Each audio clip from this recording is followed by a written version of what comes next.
Hi, and welcome to the Flip Learning Network's Flipped Educator Spotlight Series. My name is Kelly Walsh, and I'm the Community Administrator for the Flip Learning Network. The Flip Learning Network is the original online hub of the Flip Learning community. We're a not-for-profit organization whose mission includes providing access to a wealth of tools, resources, and professional development opportunities. We hope to help educators build on the possibilities inherent in flipped teaching and learning, and to explore evolving student-centered instructional practices. We invite educators everywhere to explore the resources available at fliplearning.org and to contribute to the discussion through comments, questions, and by submitting your own posts. Indeed, the site is built on contributions from flipped educators like yourself who write blog posts. We also encourage you to join us on Slack, where we have an ongoing dialogue. For this edition of the Flipped Educator Spotlight, I interview Dave Walsh, who teaches chemistry at Collingswood Public High School in Collingswood, New Jersey, and also teaches as an adjunct at Rowan College at Burlington County. All right, so hello everyone, and welcome to a new edition of the Flipped Educator Spotlight video interview series. And today we've got Dave Walsh. No relation to Dave, although we feel like cousins, and we're certainly of the same spirit when it comes to spreading the word about flipped learning and encouraging teachers to consider these techniques in their classroom. So Dave, thanks so much for joining us today. Yeah, thank you, Kelly, for having me. Absolutely. So why don't you tell us a little bit about your background as a teacher? You know, where you teach, what do you teach, how long you've been doing it, what motivates you, what are your challenges? It's interesting. I have kind of a story that I would tell my parents, not my parents, but the parents of my students on back to school night, is that I never was formally trained as a teacher. I went to college to be a chemist, and then I went to graduate school to become a research chemist, and then all throughout my life, I've always wanted to be a teacher. So at one point, I stopped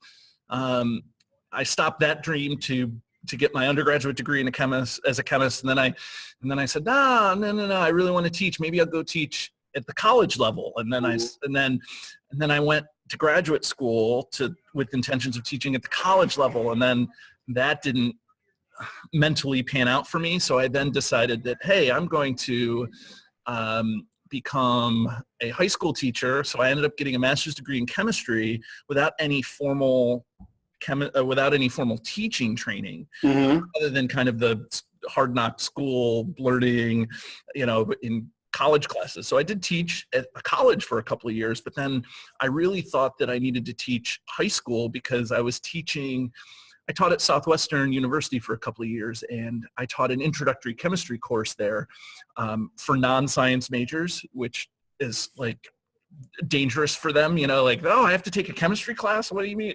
So I asked them every semester I taught that class. I said, how many of you had really bad chemistry teachers when you were in high school? And 95% of those kids would raise their hands and say, I did. And so I believe that the love of chemistry is instilled in like the high school when they can get their hands on it. And I thought that I could affect change, at least that kids would maybe not love chemistry, but not hate it, and so that's really where I got my start. And so then I moved to New Jersey, and I worked towards getting my actual certification and became certified. And now I've taught at the same high school for 14 years now. So wow. Teaching all sorts of chemistry and physics classes and everything. So I've had kind of a strange ride in education. So at the high school level, what have some of your biggest challenges been? Was it Bergman that just put out a post, you don't know what you don't know? Like just recently, it's like, I didn't know what I didn't know. Like my challenges have really been not related to teaching or the chemistry or the content, but just kind of maneuvering what high school education is, like all the, regardless of what people want to do, you have to kind of maneuver the politics of the school and the politics of stuff going on even beyond the school, like I'm a pretty easy to get along with guy, so I've never really had a problem with classroom management. I've never really had a problem with parent communication. I mean, I've had problems, but it's never an issue. I think that when I started teaching, my first year teaching in a public school, and I teach in New Jersey, it was a contract year. So for high school teachers, or for public school teachers, you know what that means. I had no idea. I didn't even know that contracts existed for public school teachers. And so I walk in and I'm like, why is everybody wearing the same clothes? I had no idea. I asked my superintendent that question. So that was a little weird. And so I feel like I've easily adjusted to the teaching, but the education is kind of the hard adjustment. I love to teach, but education isn't necessarily a lot of fun sometimes. Yeah, well, I guess all careers and jobs come with that sort of a mix along those lines. Yeah, that's exactly right. So how about flipped learning? When did you get interested in this, and how did that kind of fit into your challenges? I wish I had some sort of like epiphany moment with flipped learning, but I will say that, well, I guess I did eventually have an epiphany moment, but our district was going to move to one-to-one. Okay, we were going to go one-to-one Chromebooks. And to get ahead of the curve, I said, well, I'm going to flip my classroom. Not knowing really anything about flipped learning or flipped classroom or content creation or videos or anything like that. I just said, it's the thing to do because we are going to move one-to-one. And so the next year, actually from that point forward, this was like February of before the end of the year. And so I did some flip lessons and I was like, wow, this really works, and I wasn't even doing it well, so it was not until that following summer that I started taking I started doing some professional development on Google. And then I realized what the power of flipping was. And that was my epiphany moment. So I was already doing some flipped stuff. And then I was like, oh, this is really powerful. And so I started full flipping 3 years ago, and I'll never go back. And when you say full, what does that mean to you? To me, a full flip is where I don't ever teach traditional notes in class. All the notes are recorded, are screencasted, and the kids are responsible for writing those notes at home, and they're accountable somehow. There's a million accountability tools out there, but somehow, and then they come to class ready to learn, and then so that's the model that I guess that is the standard for flipping. So that's what flipping is in my classroom for my students. All right, good. Well, we'll get into that a little bit more. But, thinking back to when you started and how you got into it, anything come to mind as advice to those who are just getting started, how they might save themselves some pain and agony and time? Oh, my gosh. I feel like I could fill like 17 websites about what to do to get started. The first thing that I think that people need to do is just come up with a plan, just like anything in teaching. When you want to do something and do it reasonably well, you should come up with a decent plan. And the plan, I think, has to involve seeking out people who have flipped. And that's a trick because flipping is not ubiquitous to all of education. There's maybe one or two people in the district that flips. So, I think that I don't want to say you have to, because I hate those sort of like, you must do this, but I think finding somebody through Twitter or on the internet or, that has flipped, that can give you the advice is great. And even better if you find somebody that has flipped the subject that you're flipping, even better, and so, to be able to plan and to fill up the time that you're going to save in class, that's awesome. Yeah. That's really the kind of the initial advice that I have for somebody who would do that from an educational or from a teaching standpoint. From an educational standpoint, I would also tell people to make sure that all the stakeholders are informed that you're going to do this sort of thing. Absolutely. That's the educational, teaching and education being two different things. Right. Make sure that at least an administrator knows, make sure that the parents know, that the kids know kind of what the expectations are, at the very least cursorily, send an email out or send a letter home, whatever it is, and it avoids a lot of heartache. Right. Yeah, so, that all kind of falls into that sort of best practices, right? Do your research, find out what you can about what's been done out there already, what works, and that communication angle is so important. Right. We hear that a Absolutely. lot. You got to have an administrator on board. I remember somebody at one of the FlipCon conferences or somewhere just talking about that, that it's also obvious in hindsight, but, if the parents have a problem with what you're doing, who are they going to go to? Yeah, they might go to you, but some of them, they go to the administrators. And if the administrator doesn't know what they're talking about because you haven't brought them on board, then they're mad at you. Right. And that's true anytime you're doing anything with like teaching in general. Right. An administrator never wants to be surprised about what's going on in your classroom. Yeah. So if there's something going on in your classroom, start by telling an administrator and then go to, or CC the administrator on the email that you send home, whether it's about Johnny's behavior or Sally's grade or, like that way they're at least they know what's going on. So, we were talking about the cycle kind of and how you flip the full flip, right? Mm-hmm. So you create lesson materials. How long are your videos typically? Well, I'll say my first round of videos because it's all in stages at this point. So I made some pretty hefty videos at the very beginning when I first started to flip, but now I'm trying to, I make my videos somewhere between 10 and 15 minutes for high school students. Some are a little shorter. My next round of videos, I really want to make them 10 or less. It's just if I'm saying it and it takes more than 10 minutes to say, then I'm talking too much. Yeah, that's a common guidance. So would a student typically before a given class be consuming one video and maybe some other materials, or how does that part of it work? Yeah, so the actual setup of my flip class, so that I assign a video and then they have to do what's called a WSQ. So Crystal Kirch yeah. is the one who she's the one that published the book Flipping with Kirch that has this system in it. And so I have my students fill out a WSQ modified for whatever video it is, so whatever, but there has to be that accountability piece. So they do that before they get to class, and that guides me to know what I want to address in class. I'm not trying to teach them all the concepts, but I'm trying to address confusions or miscommunications or whatever it is.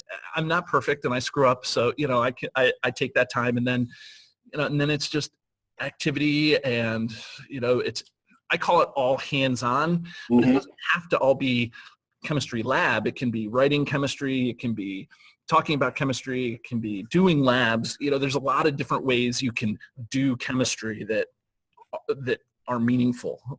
So that's the model. It's video, some sort of accountability piece, and then the in-class activity. Yeah, that's great. I'm a huge fan of the WISC. I've used it myself.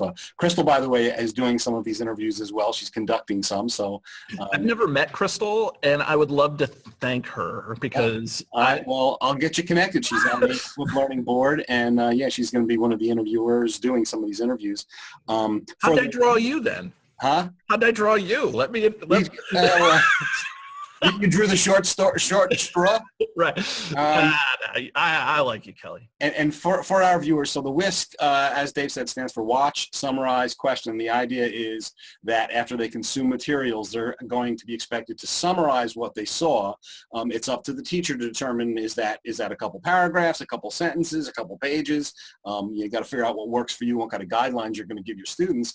And then one of the really valuable things is they're expected to ask a question. So I tell my students, listen, it could be a question you think I might ask if I was going to test you, or it could be a question, even better, is a question of something that gets raised in your head as you're watching and consuming this material, something that you're wondering about. And I love the variety of questions that come in and how it will expose those problem areas very often. Right, and invariably, if there is a problem area, right, you'll see it because the WISC you'll have, in a class of 20, 16 kids will ask the same question, and you're like, oh, didn't do a very good job with that. Better go back to there, Right. And then sometimes some of them will come out with something out of the blue that just becomes an interesting discussion point in class. Right. So absolutely. great. Yeah. Great and technique. It's important at the very beginning to really hone in on those WSQ, on the cue part. If you value that cue part, which I do, is to not accept the, well, I don't really have any questions and things like that. You know, like Gotta ask that kid that's like, I don't really want to, well, you know what? That's what we're going to, that's you showing me that you want to do what we're doing here, you know, and that you're really interacting with the material. You're not just watching it and being a bump on a log while you're doing it, you know? Yeah. So the making of the videos, what's your favorite tool? I'm a Screencast-o-matic Pro guy. There you go. Okay. I've been a Screencast-o-matic Pro from the very beginning. That's like still like $15 a year or something, right? Very affordable. Yeah. I love it so much that our district bought a subscription to it because of me. I was like, we need to have this tool. And they were like, okay. And then they priced it out. They were like, wait, it's $89 for 25 licenses? I was like, yeah, something silly like that. And they were like, great. You know, I can't quote what they actually do now, but you know, like it was some ridiculously small price for everybody. So, so I'm a Screencast-o-matic, and I use a tablet as my hardware. I have a professional mic because my wife, believe it or not, is a voiceover artist. Oh, wow. And so I have this just laying around the house. Nobody would normally use this. Yeah, and I also use, I can't show you my webcam, but I also have a webcam that everybody in my family got me for a Father's Day present. But the tablet, I use this. It's a Fujistu tablet that allows me to write on my screen. So, you know, that's excellent. That's that hardware piece. Cool. And then for delivery, just through YouTube? Actually, the delivery piece is the thing that I'm actually most proud of. I do links through a Google drawing. Okay. The way that I organize my material is through a mind map. And so the material. Right. We've seen that in some of the posts. Yeah. And so the kids see all the stuff that I've presented. I do post all my videos on YouTube. I do have a YouTube channel with 14,000 videos on it or whatever, each with 7 views, right? But I present the mind map to them, and then I link the mind map piece to the YouTube video. And in that mind map, there is not only the video, but then there's a link to the WSQ, so it's all there. But then in the mind map, they can see the whole unit. I don't hide any of the stuff. They can see how it's all related to each other, and how, you know, you have to watch this video and then this video and then do the assessment. And, you know, it shows a map of how I wish them to learn the material. Is that, I remember your post about nonlinear learning. Does that reference that model? And yes. Somebody else? All right. So on the, for the viewers, if they want to go to the Flip Learning Network, fliplearning.org, and search for Dave Walsh or Dave, I forget if you had you as David or Dave. Yes, both. Not Kelly Walsh, though. Yeah, right. Or for the phrase nonlinear, you'll probably find Dave's post talking about that model of his a little more in depth. Yeah. So one of the concerns I hear is about engagement. Oh, you know what? You nailed that already, right? Because we talked about the WISC, and the WISC is also such a great way to, to ensure that students are engaging with the materials. Yeah, and I think that you can also do there's also a couple of tricks that I've learned from I have a student teacher this year. His name is Jake Weingrad. He's actually a Woodrow Wilson Fellow, if you're familiar with that program. But he has flipped. So, it's really hard getting started, but he has really taken it on. But he inserts like funny pictures into the video for like 3 seconds, and it's just a thing that keeps the kids like guessing what's going to be here. And I've heard that throughout the flipping world. Like, somebody I heard had their cat always walking across the screen at some point, and the kids always looked for the cat. And so there's little tricks. I wouldn't say that that's a really meaty trick for engagement. Yeah, it's just a fun idea. But there's definitely a lot of tricks that you can use to have the students engage with it. There's lots of tools out there. You can use. I guess I'm a fan of Ed Puzzle. Puzzle, right? All of those things. But I'm more of a self-created monster, so that's why I like the WSQ and the Google form. Now, how long did it take you to, so if all of your courses, for the most part, you've got all the content recorded, how long did it take you to get there? Well, the real answer is I'm never going to get there. If you ask my wife, it's probably been about 2 years to get to that point. And I also teach at a community college, and I flipped the community college class. Wow. I will say that I cheat a little bit with that because I teach AP Chem, which is also similar to the intro chem that I teach at the community college. So there's some overlap there. But, you know, the content videos, I'm still making some and improving some, but I would say it took me a good 1.5 years, 2 years to get everything to where I felt good with it. You know, you get that feeling as a teacher, like, okay, I'm good with this. You know, like I can present this to somebody, to a student or to my administrator and feel okay with it. And so I would say that's my time frame. Gotcha. Now, do you, one of the pieces of advice I often hear and give to those getting started is don't get crazy about the videos. You're not making a work of art here.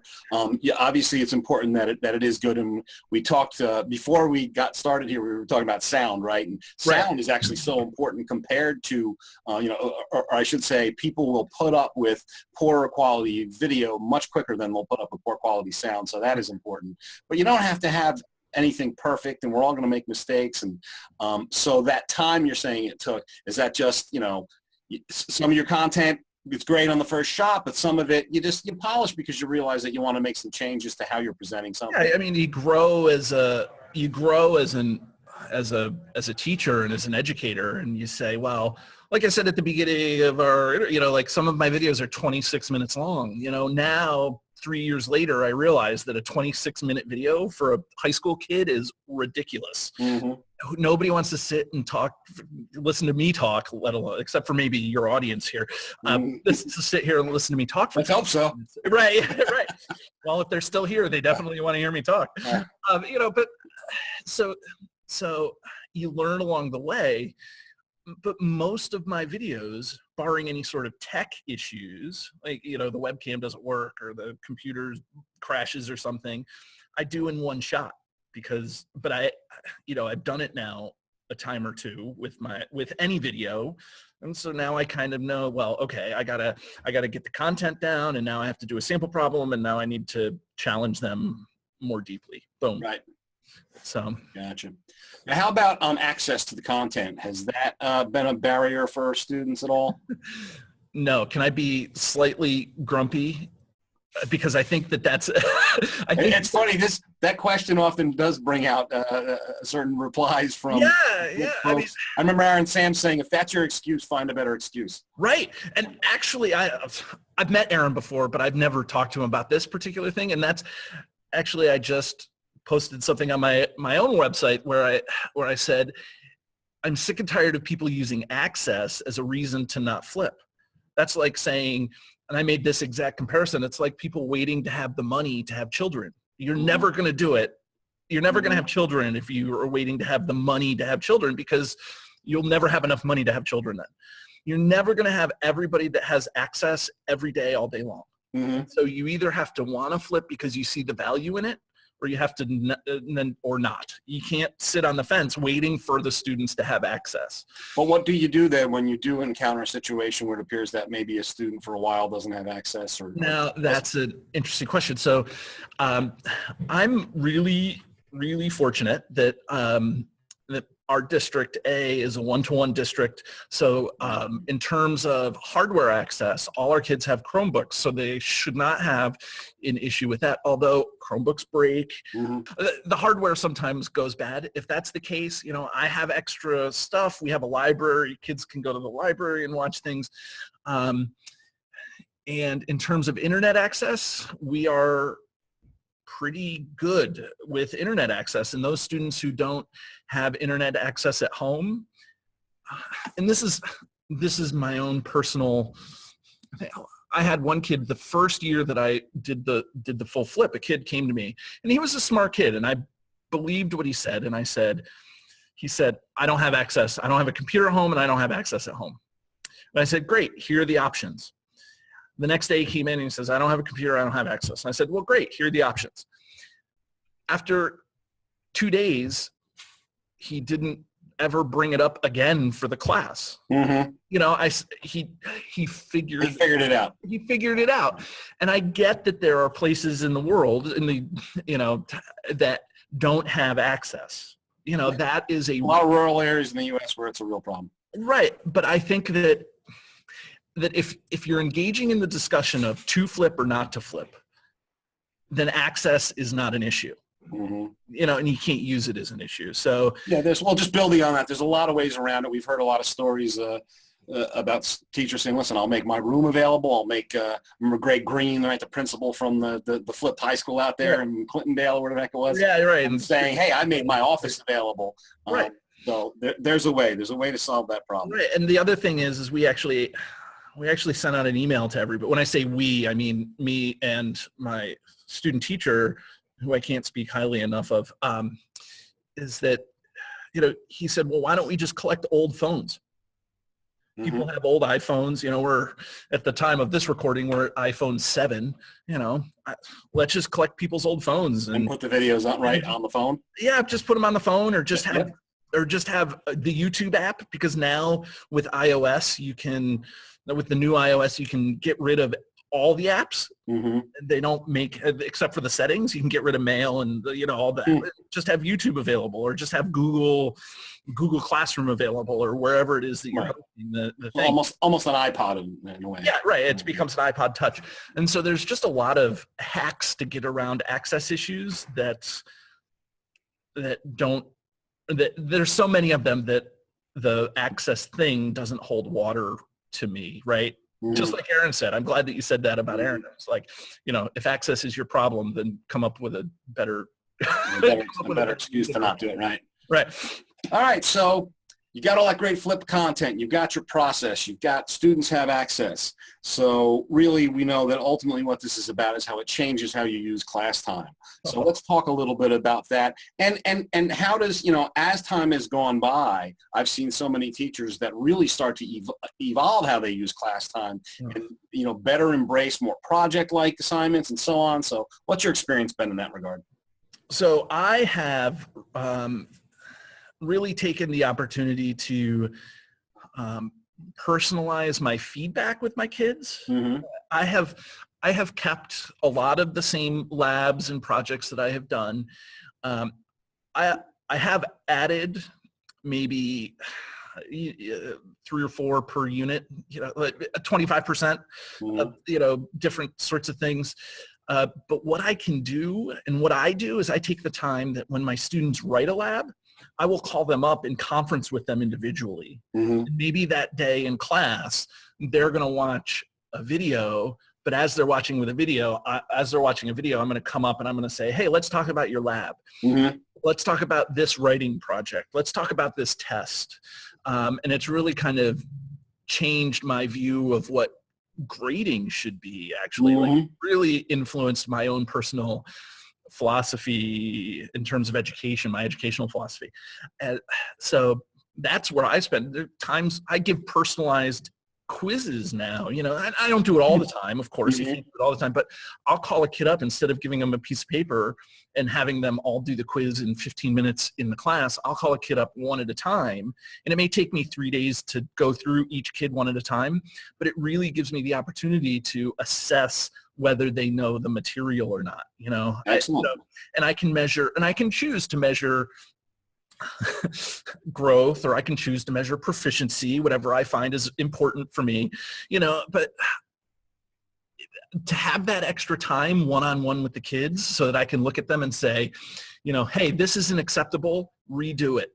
Or, hey, you did a really good job, but you know, maybe you need to tweak this little part over here. Or, you know, hey, why don't you, because you did an awesome job, go over and help Johnny while I'm conferencing with everybody else. Mm-hmm. So that's really where Excellent.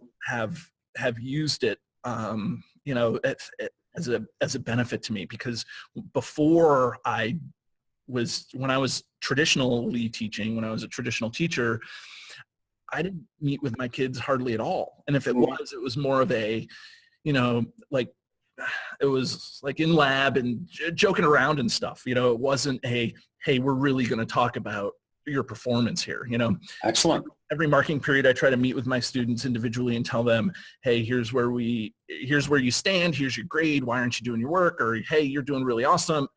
And so that feedback, I think, really is pivotal for the way that I want to flip and what my educational philosophy is.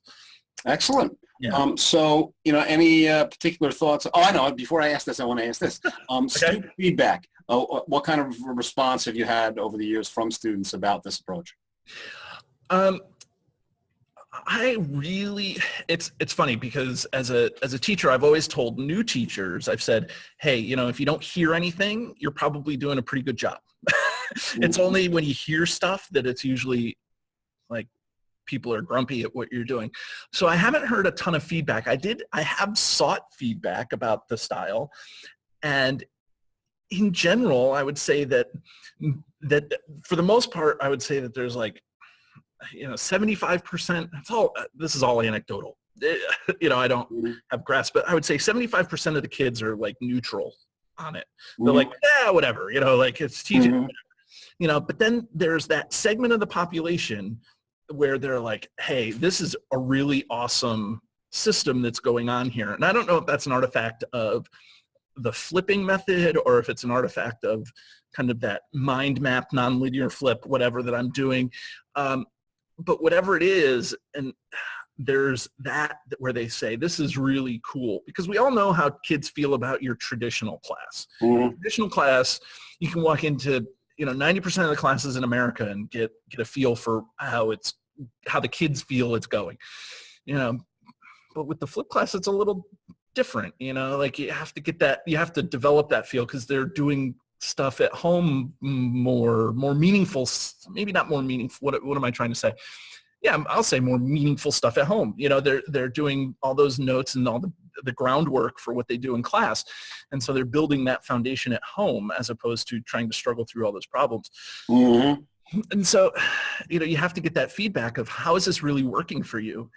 And since I've used the model that I am using, I have not heard one student say that they would change it. You know, they would scrap it completely. I've had feedback.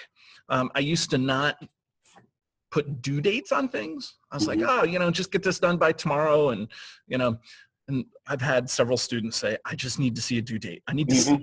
You know, and so I started putting due dates on my document that, hey, this has to be due by, you know, December 4th.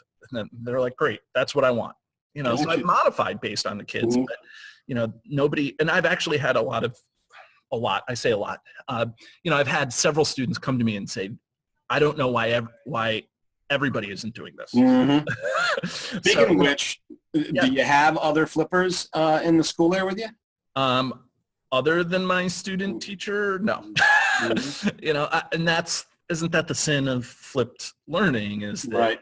You know. Yeah, you're not alone even though you're alone. You're not alone in being alone. Right. And that's what you know, going back to the second question you asked, you know, what do you do to start flipping is you have to find people who do it so you're not reinventing the wheel. You know, like you need to get on Twitter or, you know, there's a very robust Twitter community. You know, you just need to find people that are willing, you need to find your tribe. You know, come on out to fliplearning.org. We got all kinds of ways. Right. And there's another opportunity for a plug. Right. There's another resource, Emerging Ed Tech, that's probably pretty good too. Yeah, I've heard that's okay too. Yeah. So what's next? Any particular, you know, things you got going in terms of thinking about next steps and evolving your practice? Or? Yeah, I've decided that I want to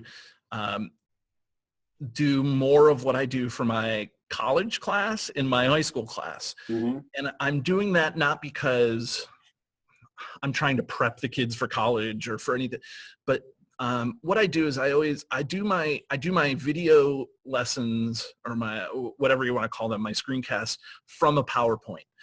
And in my college class, my PowerPoints are very like scripted by the book. You know, they follow like the old classic, like Roman numeral 1, here's the thing, and Roman numeral 2 and subset B. You know, they're very scripted, and I let the kids have those PowerPoints, they can download and print them, whatever, and then they can make their notes right on there. And so that's where I want to take that in terms of a, just a practical. I see the power in that because not all the students are going to learn the same way that I teach. So I need to really, if I'm going to be crazy in class, energetic and high energy and all those things, yeah, I can be high energy in videos, but I also need to provide videos for those kids who want to learn in a more structured, here are the things I need to know sort of things. And so that structure has really opened my eyes as I'm teaching that college class to say, hey, I think I need to start doing this for my high school kids. And so that's where those 27-minute videos that I made are really out the window, because that structure makes those videos a lot shorter. And so that's kind of a really practical thing that I'm doing, in the process of doing. Philosophically, in terms of where my flip class is going to be in a few years, is I really want my flip class, like philosophically, to be just, come in, can you show me that you do stuff like a flip mastery model, like, can you do the things that I want you to do? Show me that you can do them. And personally, in terms of flipping, I really want to spread the good word, the good news of the flip. I feel like if you can go into a school and show some teachers how to flip, it becomes way more powerful than any other thing. It's not hard to flip. It's more of a mental hurdle that you have to jump over. And again, I keep bringing up my Woodrow Wilson fellow. His name is Jake. I keep bringing Jake up because at the very beginning of the year when we were talking about it, he's like, I'm not going to flip because I just, I want to do this. And then he saw how the flip worked, and he said to me, I'm never going to do anything but flip because it's easy and it's, all the things that you and I know that flipping is, and so, so that's the future for me, kind of where I want to be. It's kind of like that life question. Where do you want to be in 5, 10, and 20 years? Right. Now, let me ask you about, when I think about the flip mastery model, and, I'd love to be able to do that myself. Although I'm also challenged in the sense of I teach a limited type of course, and not that often, but, when you think about, okay, so if I can really get more of a mastery model going, those students who are particularly advanced and master a lot of things quickly and are done, what do I do with them? Right. And so that's an ongoing conversation that I've had. And because here's what I have resigned myself to looking at, or for it to look like right now, is that with my class time, during class time, they're going to do a certain thing every time in class, whether that's an activity or a lab or whatever. But if they go further ahead, that's not a problem. It's only for the kids that lag behind that becomes an issue. So by releasing all my stuff to the kids, all the videos, all the WSQs, and not holding anything back, those kids can do all that stuff as fast as they want, where I'm not holding them back from doing that work. And then also it allows me, if they want to go ahead, I can say, okay, great. Well, you're done with the assignment for today. Now do tomorrow's assignment. Now they can do 2 in a class period for those kids. And then if they want to, they can do that. If they want to slow down, they can keep pace with the class. Now, what about, if, when I think of that, if they get too far ahead of the curve, there has to be something for them to do to some extent. And there's a couple ways to approach that. One is that within each block of content, you have project work or you have things they can do, but you got to plan that out. Here's a menu of things you can get into and consider doing. Another thing that can be a ton of fun is if they want to and they have the equipment and resources, is maybe they're going to create some teaching materials. That could be interesting. And then then the bigger picture is, what if they actually get through the course? Is that possible given the structure you have? And then what do they do at the end of that?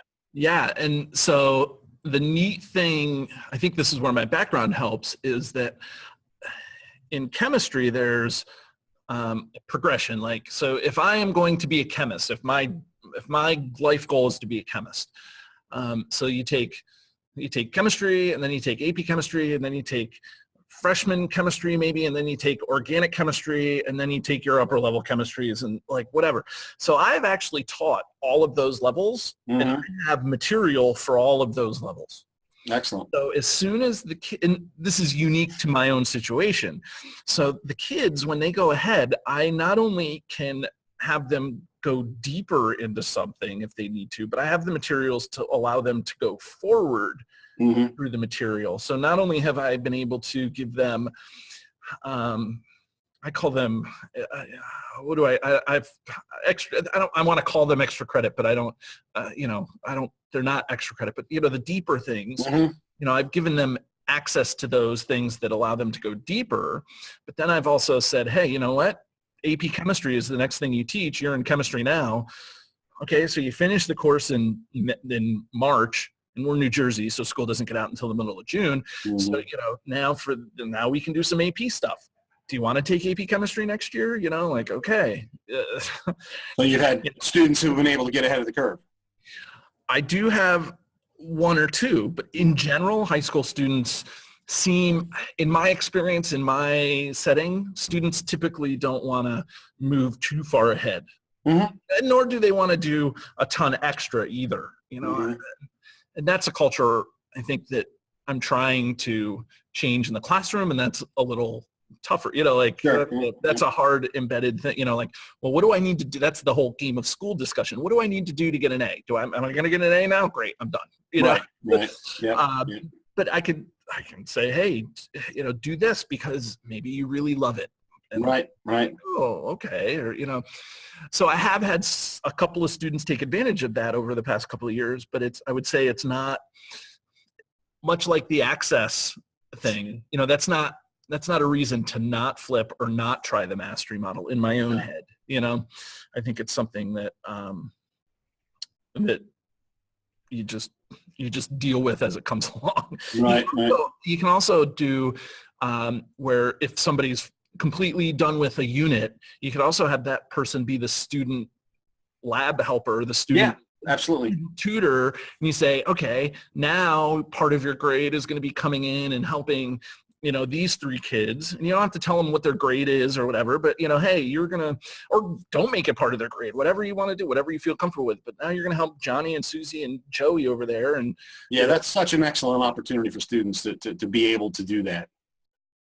Well, Dave, thank you very much for your time today. It was a great chat we had, and we will let people know about your website and all the great content you have out there, the great resources you're sharing, and thank you again. Take care. Yeah, thanks a lot, Kelly.